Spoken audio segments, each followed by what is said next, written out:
ఈ రాష్ట్ర ప్రజలకు గణస్వాతంత్ర దినోత్సవ శుభాకాంక్షలు తెలియజేస్తూ మైలవరం నియోజకవర్గం మైలవరం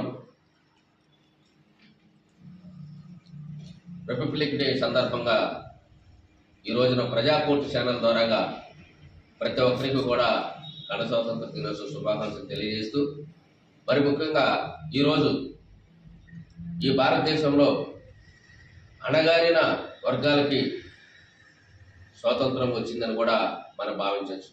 ఎందుకంటే 200 సంవత్సరాలు బ్రిటిష్ పరిపాలన నుండి 1947లో స్వాతంత్రం వచ్చిన తర్వాత 1950లో పూర్తి స్వాతంత్రం మనకి జనవరి 26న మనకి ప్రకటించడం జరిగింది.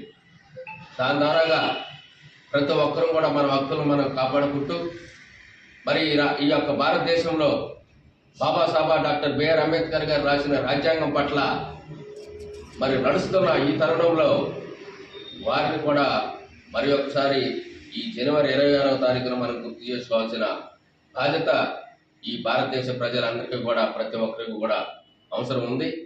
ఎందుకంటే బాబాసాహెబ్ డాక్టర్ బిఆర్ అంబేద్కర్ గారు భారతదేశంలో ఎవరి హక్కులను వాళ్ళు కాపాడుకునే విధంగా ఒక రాజ్యాంగం రాసి చట్టబద్ధత ఎలా నడపాలో కూడా ఒక రాజ్యాంగం రాసి ఆ రాజ్యాంగంతో ఈ రోజున మన భారతదేశం అంతా కూడా నడుస్తూ ఉందని కూడా భావిస్తూ ఈ రాష్ట్ర ప్రజలకు ఈ భారతదేశంలో ప్రతి ఒక్కరికి కూడా రిపబ్లిక్ డే సందర్భంగా మరి ఒక్కసారి ప్రజాకోర్టు ఛానల్ ద్వారాగా తెలియజేస్తూ ఉన్నాను.